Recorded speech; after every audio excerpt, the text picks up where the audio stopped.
뉴스쇼가 수요일에 마련하는 코너입니다. 라디오 재판정.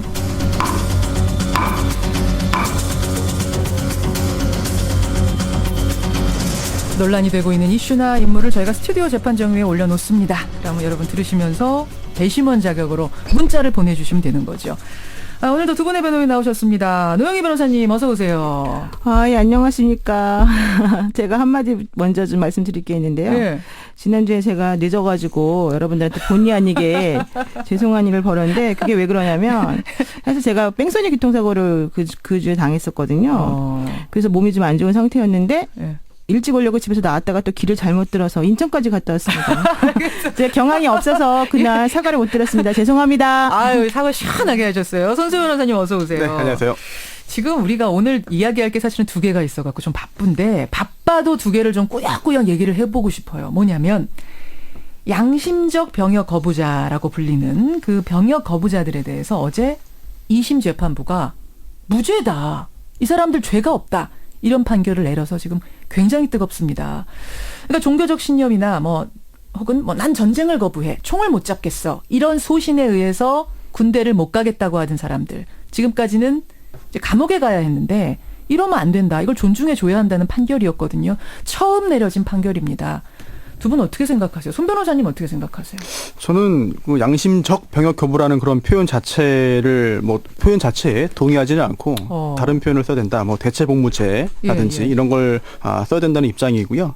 또한 만약에 그 대체복무제가 없는 상황에서 이제 모든 사람에게 실제로 군대에 가서 어떤 전쟁 관련된 일을 해라라고 강요한다면은 이거 자체는 문제가 있는 거 아니냐. 따라서 이번 그 2심 항소심 무죄 판결의 취지에 동감합니다. 동감한다. 네. 무죄 줄 수 있다. 노영희 변호사님은 어쩌죠? 저는 반대입니다. 왜냐하면 그러면은 우리나라 수많은 군대 간 여러 다른 분들은 전부 다 양심이 없습니까? 물론 양심적 병역 거부라는 말 자체, 용어 자체에 우리가 집착해야 될 것은 아니겠지만 그 양심이라고 하는 게 과연 무엇인지부터 시작을 해서 이것은 좀 제대로 판단을 해봐야 되는 것이고 또 대체복무제 혹은 양심적 병역 거부에 따른 이러한 거부다, 병역 의무 이행 거부다라고 하는 것을 어떤 식으로 판단할 것인지 기준도 매우 모호하고요. 어디까지가 양심에 의한 거고 어디까지가 그냥 가기 싫어서 안 가는 거냐? 이게 애매하다. 그러니까 물론 가기 싫어서 거짓말로는 안 하시겠지만 그렇다 하더라도 저는 이런 식으로 하는 건 옳지 않다고 봅니다. 손 변호사님 진짜 그러네요. 그리고 애매하게 그러니까 진짜 소신이 있는 것도 아닌데 군대 가기 싫어가지고 거짓말을 하고 빠져나올 가능성도 있잖아요. 이용할 가능성. 그렇게 했을 경우에 그 대체복무제를 어떻게 설정하는지 따라 가지고 막을 수가 있는데요. 대체복무 기간을 굉장히 길게 한다거나 아니면은 실제로 그 군대에 입영해서 그 총을 가지고 이런 것 하지 않지만 사실상 그에 준하는 또는 그보다 훨씬 더 힘들고 고된 그런 그 대체복무제를 설정한다면 그런 그 부작용이 좀 줄어들지 않을까. 군대 안 간다고 해서 그냥 빠져나가는 게 아니라 그럼 대체복무 10년 이런 식으로? 그 이상도 가능합니다. 근데 만약에 그런 식이라면 우리나라 국민 전체가 다 나는 양심에 의해서 이런 군복무를 할 수 없으니 다른 군복무로 대체해 주세요라고 한다면 어떤 일이 물론 극단적인 얘기지만 어떤 일이 벌어질까 이것도 생각해 봐야 되지 않겠습니까? 우리나라 같은 안보 상황에서. 어떻게 생각하세요? 국방의 의무가 이제 헌법에 규정이 있죠. 그런데 국방의 의무가 곧 군입대의 의무 또한 또 이제 그 전방에서 근무를 해야 되는 의무는 아닙니다. 저도 사실 26개월 동안 최전방 강원도 인제군 원통면에서 근무했는데 길 때 하셨네요. 개인정보를 이렇게 막 누설하시면 안 돼요. 인제군 원통면에서 근무했습니다. 근무한 손수호 변호사. 네, 그런데 사실 과거에 내가 고생했으니까 너희도 해봐라 이런 거는 틀린 것 같고요. 실제로 그 헌법 체계에 맞춰 보더라도 이제 뭔가 논의를 그동안 길게 해왔으니까 좀 더 한번 한 단계 더 나아가는 논의를 해야 될 때가 아닌가 싶습니다. 지금 청취자 의견도 막 쏟아져요. 제가 문자 고지도 안 했는데 막 쏟아집니다. 6520님은 이러다가 젊은 남자들이 다 그 특정 종교로 개종하겠습니다. 이 반대다 이런 분이 있는가 하면 저는 노변입니다. 양심이 중요하지요. 찬성합니다. 7015님 같은 의견도 오고 향후 군대 갈 사람 하나도 없겠네요. 0141님 같은 분도 계시는가 하면 대체복무 한 40개월 정도면 괜찮겠다라는 분도 계시고 이렇게 의견들이 분분한데 저는 더 길면 좋겠어요. 아주 길게. 아주 길게 얼마나 주면 적당하다고 보세요? 웬만하면 군대 갈 정도로. 정말 양심상. 그러면은 그 자체가 모순 아닙니까? 아니요, 그 길을 터주는 게 의미가 있는 거죠. 아무리 길어도 그 양심이라고 병역을 못할 정도로 양심적으로 종교관이 있어서 못한다는 건데 길게 하면은 길게 하니까 싫고 꼭 짧게 하면 가고 아니요, 이건 이게 좀 말이 안 되는 꼭 거죠. 종교만 논의하는 건 아니고요. 종교랑은 저는 관련 없는 말씀을 드린 겁니다. 예, 그냥 소신에 의한 네, 평화주의자를 것들도 말한 거죠. 평화주의자. 종교 얘기는 전혀 없습니다. 네. 혹은 정말로 이게 뭐 신체상의 문제는 없는데 정신적으로 나는 이렇게 폐쇄된 저 군 같은 곳에서 정말 못하겠다 뭐 이런 사람 같은 아니요. 경우. 근데 그런 경우 좀 논의가 다른 것 같은 게 그래요? 그 정도의 정신적인 문제가 있다면 네. 아예 병역 의무를 주지 않고 제2국민역이나 면제를 해야죠. 뭐 대체복무제의 대상조차 그건 안 되는 아니다. 거죠. 예. 야, 이거는 한번 이렇게 짧게 얘기하고 갈 사안은 아닌 것 같아요. 많은 분들이 의견 주시는데 안희환님 또 아까 어떤 분이었나요? 오경성님 등등은 결국 이래서 모병제로 가는 게 시대 흐름이 맞는 것 같다라는 의견이 들어오는가 하면 이렇게 되면은 그 군대 갈 사람이 하나도 없겠다라는 의견이 제일 많이 들어오는 것 같고요. 예, 그러네요. 일단 보내주십시오. 보내주시고. 사실 원래 오늘 우리가 정한 주제는 이건 아니었습니다. 오늘의 주제는요. CCTV입니다. 주인공이 CCTV예요. 제가 주제부터 좀 외치고 가겠습니다. 오늘의 재판정 주제. CCTV로 직원의 근무 태도를 감시하고 징계까지 한 일. 과연 합법일까 불법일까? 이겁니다. 두 분 사무실에는 혹시 CCTV 있어요? 노영희 변호사님, CCTV 저희는 달아놓으셨어요? CCTV 없습니다. 안 달아놓으셨어요. 손서 변호사님 사무실은 어때요? 저희 그 건물주가 건물 곳곳에 달아놨습니다. 건물주가? 네, 건물 사무실 안은 아닌데 네. 뭐 엘리베이터나 입구나 출입구 쪽에는 달려 있습니다. 사실은 여기도 있어요. 아세요? 안에요? 스튜디오 안에도 있고 녹음실, 편집실 다 있어요. 방송국은 하긴 다 설치하게 보안상 돼 다 네. 있습니다. 우리가 모르는 곳에.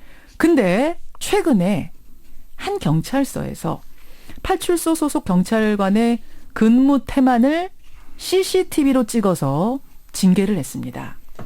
경찰서에서는 아니 CCTV가 원래 설치되어 있는 건데 그걸 쭉 돌려봤더니 우리 경찰관 하나가 근무를 제대로 안 하고 출동 지시 전화도 제대로 안 받는 게 보였다. 그래서 징계했는데 뭐가 문제냐 이런 입장이고요. 징계를 당한 경찰은 아니 그 CCTV는 용도가 시설물 관리를 위한 건데 그걸로 직원을 감찰하고 거기다가 나를 고발까지 한다니 이건 불법이다. 이러면서 경찰서를 실제로 고발을 했습니다, 여러분. 예. 이 경우 과연 이 고발은 합당한 걸까요? 부당한 걸까요? 보내주십시오. 우선 여러분 그 두 변호사 입장부터 확인하고 보내주세요. 노 변호사님 어느 쪽이세요? 저는 이번 징계를 위해서 CCTV를 돌려봐서 징계 그 조치를 내린 것은 타당하다라는 의견입니다. 징계가 타당하다. 손 변호사님. 안 된다는 입장이고요. 불법이다. 득보다 실이 훨씬 더 크다는 입장입니다. 50원의 단문 100원의 장문 유료 문자입니다. 샵 1212 카톡 레인보우로 징계는 타당하다 생각하시면 뭐 타당, 합법, 노변 이렇게 보내주시면 되고요.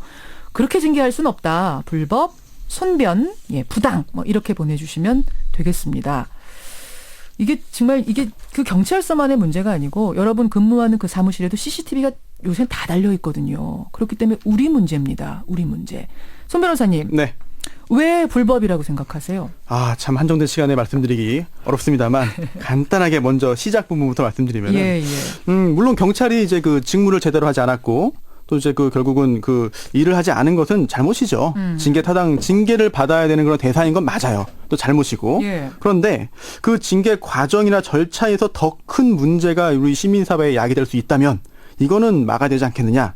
이게 뭐냐면 이게 제가 오늘 지하철을 타고 왔습니다. 집에서부터 방송국까지. 근데 CCTV가 엄청나게 많더라고요. 많아요. 네, 그래서 관심 있게 보시면 알아요. 네, 이게 그 범죄 예방에 큰 도움도 되고 이제 미제 사건 같은 것도 이제 그 해결할 수 있는 그런 큰 좋은 수단이지만 악용됐을 경우에는 사실은 어떤 시민의 어떤 국민의 어떤 그 여러 가지 그런 기본권을 제약할 수 있는 큰 무기가 될 수 있거든요. 지금 CCTV에 대한 법은 어떻게 돼 있어요? 일반적으로? 지금 그 개인정보보호법이 있는데 이 개인정보가 뭐 이제 그 서면에 쓰는 그런 것만 아니면 뭐 컴퓨터에 들어있는 그런 것만 말하는 게 아니라 영상도 개인정보에 포함이 됩니다. CCTV도 네, 개인을 식별할 수 있는 따라서 예전에 롯데자이언츠 관련해 가지고도 사건이 하나 있었는데 그 호텔 내에 있는 이런 것들을 동원해 가지고 선수들의 입출입을 뭐 감시했다 구단에서 이런 것도 문제가 많이 됐었거든요. 이처럼 영상도 개인정보이기 때문에 개인정보보호법의 규율을 받습니다. 지금 제가 보니까 개인정보보호법 제25조에 CCTV는 범죄 예방 및 수사, 시설 안전 및 화재 예방을 위해 설치할 수 있다. 이렇게 되어 있네요. 그래서 신원을 알 수 없는 불특정 다수가 자유롭게 왕래할 수 있는 공개된 장소에만 달 수 있다. 이렇게 돼 있네요. 그럼 공개 안 된 장소에 다는 여기에 다는 것 같은 건 어떻게 되는 거예요? 사실 이 안에 폐쇄된 곳에서 다는 것은 사실 그 법의 규율 대상은 아닌데 네. 하지만 뭐 관공서라든지 기타 그 특별한 법령에 의해서 달 수 있거나 달아야 되는 것도 있습니다. 뭐 주차장법도 있겠고요. 아니면 뭐 어린이집 같은 경우도 있겠고요. 예. 그리고 또 내부의 어떤 구성원들의 동의를 얻는다면 할 수 있겠죠. 동의를 얻는다면 비공개된 장소는 할 수 있다. 여기까지 지금 일반적인 얘기네요. 노 변호사님. 네. 어떻게 생각하세요? 우선 제가 개인정보보호법 인증심사원이라는 점을 말씀드리고 싶습니다. 손 변호사님 불리하신 것 같은데요. 그 개인정보보호법에 의하면 당연히 영상정보 처리기, 보통 이제 CCTV라고 불리우는 이것을 설치할 때에는 그 설치 목적 이런 것들을 그 대상자들에게 고지를 하고 예. 그 목적에 맞는 그런 사용을 해야 되는 것이 당연히 맞습니다. 그래서 지금 손 변호사님 말씀이 원론적으로 맞고 1차적으로 맞습니다. 네. 그러나 지금 이 상황은 파출소란 말이죠. 파출소, 우리나라 이제 보통 파출소라든가 경찰서에는 전부 다 CCTV가 설치가 되어 있어요. 예. 왜냐하면 파출소나 그 경찰서에 오시는 분들이 누가 오는지 사실 정해져 있는 것도 아니고 예. 또 범죄에 항상 노출되어 있기 때문에, 그리고 가장 문제가 됐던 것은 경찰관들이 이제 예전에 인권을 조금 경시했을 때 혹시라도 그 조사받으러 온 사람들에 대한 인권 유린 사태가 일어나지 않을까라고 하는 의미에서도 예. CCTV 설치가 이제 당연히 되어 있습니다. 예. 그렇기 때문에 그런 것을 보니까 이번 사건하고 연결을 시켜 보았을 때 우리가 예전에 112에 오원춘 오원춘 그 살인 사건 났을 때 수원에. 그 피해자가 112에 신고했지만 당시에 112에 신고했음에도 불구하고 늦게 왔죠. 출동 예, 자체를. 예. 그리고 와서도 그냥 대강하고 갔죠. 그래서 결국 이제 우리가 끔찍한 비극을 맞게 됐는데, 그와 같이 경찰이나 파출소에서 근무하는 사람들이 얼마나 그 급박한 상황에 위기적으로 잘 대처해서 제대로 근무를 하느냐. 예. 이것이 가장 중요한 거 아니겠습니까? 근데 이 CCTV도 파출소에 설치해서 우리 그들이 해야 되는 이유 중에 하나도 바로 그런 거라는 거죠. 그러니까 용도가 단순히 개인 뭐 그 경찰이나 이런 분들을 뭐 감시하기 위한 게 아니고 예. 범죄가 발생하지 못하도록 막도록 하는 게 예방 목적이 더 중요한 거기 때문에. 그럼 정리하자면 노 변호사님은 손 변호사님의 말씀에 일반적으로는 동의한다. 그렇죠. 하지만 예. 여기는 파출소다. 네, 그렇습니다. 말하자면 공무원이다. 민중의 지팡이다라는 특수성을 봤을 때 근무 태만이 CCTV에 잡혔다면 징계할 수 있다. 왜냐하면 근무 태만이 국민의 안전과 직결되기 때문에. 자, 징계할 수 있냐 없냐 이 부분이 핵심이거든요, 여러분. 지금 문자 보내고 계시죠. 손 변호사님, 네. 여기 지금 파출소라는 거예요. 맞아요. 예, 파출소의 특수성이 있고 또한 경찰 공무원의 특수성 역시 있을 겁니다. 예. 하지만 그걸 감안한다 하더라도 이 경찰 공무원도 그 치환해 보면 직원이거든요. 예, 그 급여를 받고 일을 합니다. 직원이죠. 물론 특수한 그런 성격이 월급받는. 있습니다만 예. 그렇다면 잘못한 사람이 징계받고 비난받는 것은 마땅하겠죠. 하지만 이제 예초부터 이런 직원, 경찰 공무원을 감시하겠다. 이 감시하고 그 감시한 결과를 통해서 징계할 수 있다. 감찰 자료로 활용할 수 있다라는 점을 과연 이 경찰 공무원과 국가가 또는 그 경찰 조직에서 예. 이 논의가 있었겠느냐. 뭐 동의나 합의까지는 아니더라도 논의 자체가 있었겠느냐는 점이 좀 의문이고요. 그러니까 또 하나 공무원이라고 해도 직원 아니냐. 그렇습니다. 또 노동자 하나가 아니냐. 이게 이렇게 애초에 그 이 CCTV를 설치한 목적과 다른 그런 방향으로 활용된 게 굉장히 무서운 게 예. 작년 연말로 기억하는데요. 그 민중 총궐기 집회가 있었습니다. 예. 이 당시뿐 아니라 그 전에도 서울 시내 곳곳에 특히 도심에 그 교통용 CCTV가 굉장히 많이 설치되어 있는데 당시 그 시위 군중의 어떤 그 이동 경로라든지 어떤 불법 행위를 감시하기 위해서 이 CCTV 교통용 CCTV를 활용한 거 아니냐? 라는 의혹이 굉장히 컸습니다. 용도가 다르게 쓴 거 그렇습니다. 아니냐. 만약에 지금 이제 이거는 경찰의 어떤 비위라든지 경찰의 잘못에 대한 조그마한 범위이지만 예. 이게 허용된다고 한다면 경찰이 다른 목적으로 설치한 CCTV 가지고 다 시민들을 감시한다는데 그걸 가지고 유죄 판결을 한다는데 무엇이 문제냐라는 논의로도 갈 수 있지 않을까라는 걱정이 되는 거예요. 요게 둑이 한번 무너지면 그러니까 와르르르 CCTV 활용에 둑이 무너질 거다라는 걱정이 되는 거죠. 되시는 거예요. 노 변호사님. 네, 그 말도 맞죠. 그런데 예를 들면은 우리가 어린이집 같은 경우에 CCTV를 당연히 의무적으로 설치해야 된다라는 여론이 되게 많았었단 말이죠. 그렇죠. 왜 그러냐 하면은 어린이집에서 그런 안 좋은 일이 벌어지고 그런 것들을 확인하는 방법이 CCTV밖에 없었기 때문이잖아요. 예. 경찰에서는 이렇습니다. 그 내부 지침상으로는 뭐 시설 안전 등을 위해 설치된 이 CCTV를 근무 태도를 감시한 용으로 사용하면 안 된다라고 하는 지침이 있어요. 그런데 예외적으로 허용되는 규칙 중에 하나는 비위 사실을 확인하기 위해서는 가능하다. 이게 있어요. 아, 예외 조항이 있다. 그러니까 경찰 내부 지침이 원칙적으로 그렇게 하면 안 된다. 근무 태도를 확인하는 용도로 이걸 사용하면 안 된다. 그러나 비위를 확인하기 위해서는 가능하다. 이런 얘기거든요. 근데 이거 지금 비위예요? 이 사건 같은 경우에는 비위라고 보는 거죠. 왜냐하면 근무 태만도 비위다. 왜냐하면 112에 신고 상황실에서 112에 변사체가 발견됐으니 빨리 출동하라라고 하는 그런 전화가 왔어요. 전화를 안 받았죠. 그다음에 무전기로 무전을 했습니다. 역시 안 받았죠. 물론 사정이 있었습니다. 이 두 분의 경우에는. 그래서 그렇게 한 것이 과연 그 사정이라는 게 맞는지, 그렇게 출동하라는 연락이 왔음에도 불구하고 안 간 것이 과연 타당한 것인지, 이것이 비위는 아닌지, 이런 걸 확인하기 위해서 보는 거죠. 자, 여기서 잠깐 문자 보고 가죠. 2322님. 감시의 대상이 경찰이라면 타당하다고 본다. 그러니까 CCTV 돌려서 징계하는 거 타당하다고 이분은 보신대요. 반면에 김혜원님은 CCTV의 용도가 보안이 아닌 노동 감시로 변질될 가능성이 굉장히 크다. 경찰에도 마찬가지다. 이건 인권 침해다라고 보신 거예요. 3633님, 이건 몰래 감시한 거잖아요. 개인정보보호법 위반입니다. 경찰이냐 아니냐 이건 두 번째 문제예요. 반면에 0532님은 경찰 아닙니까? 아무래도 이런 식으로 법을 적용시키면 의식해서 일을 잘하지 않겠습니까? 공익적인 면을 생각해야 되기 때문에 이분은 찬성한다. 이렇게 문자가 지금 들어오고 있어요. 손 드셨어요? 잠깐 말씀드릴게요. 예. 몰래 감시한 건 아닙니다. 왜냐하면 파출소에 있는 CCTV가 있고 경찰서도 마찬가지고 거기서 근무하는 분들은 당연히 있는 건 안다. 행동이 그렇게 CCTV를 촬영되고 있다는 거 압니다. 손 변호사님?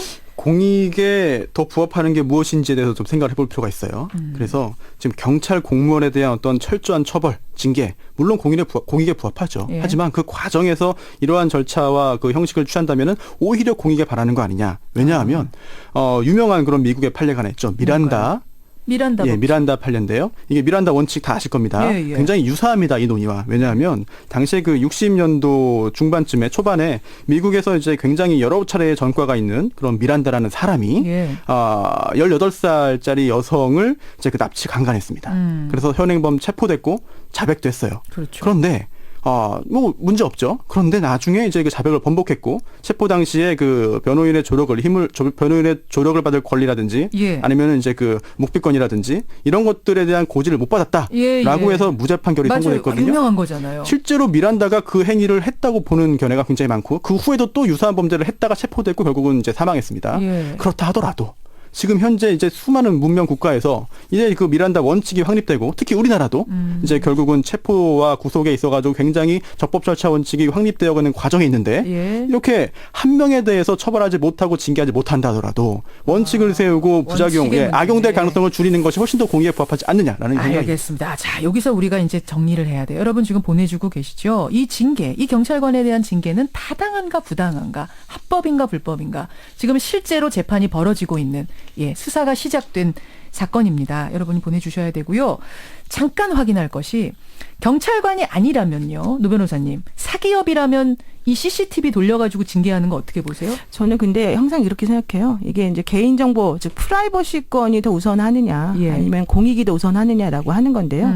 사기업의 경우에는 이제 공익, 우리가 이득을 얻고자 하는 그런 공익보다 침해되는 사익이 더 클 수 있죠. 그러나 이거는 범죄와 직결되는 그런 상황이기 때문에 이런 경우에는 조금 달리 봐야 된다. 사기업은 그러면 좀 존중해야 된다. 그렇습니다. 그거 돌려갖고 징계하는 건 안 돼. 징계는 아니더라도 평가나 이런 데 반영하는 건요? 만약에 그 정보 주체가 동의를 했다면 괜찮습니다. 중요한 건 정보 주체 동의 여부입니다. 노조에서 이거 돌려가지고 저기 징계 근무 근태를 확인하기 위해서 볼 수 있다는 것을 고지하고 동의했다면 괜찮습니다. 손 변호사님은 당연히 안 된다 쪽이시겠네요. 굉장히 위험하죠. 이거는 근로자의 어떤 기본권을 침해하는 게 아닌가 싶습니다. 자, 판결이 내려졌습니까? 내려졌나요? 이렇게 나왔군요. 한 경찰서에서 CCTV로 그 파출소 경찰의 근무 태도를 감시하고 결국 징계까지 내린 사안입니다. 그래서 이 경찰이 고발을 한 사건. 과연 이 징계는 합법인가 불법인가? 타당한가 부당한가? 우리 청취자 배심원의 선택은 60대 40. 60% 대 40%로 징계는 부당하다. 예. 부당하다. 손변의 손을 들어 주셨습니다. 이게 사실은 경찰이란 변수가 있어서 저는 어떻게 답이 나올지 몰랐거든요. 60대 40. 아주 차이가 나진 않는데 이렇게 남았네요. 노 변호사님. 근데 아마 이제 이 사건은 좀 특수성이 있는 것 같아요. 당시 그 출동하지 못했던 경찰 두 분 중에 한 분이 만성 신부전증으로 몸이 안 좋으신 상태에서 저혈당 쇼크가 왔던 상태였고요. 다른 한 분이 이제 화장실 계셨기 때문에 이제 급하게 응하지 못했다라고 하는 게 요점이었거든요.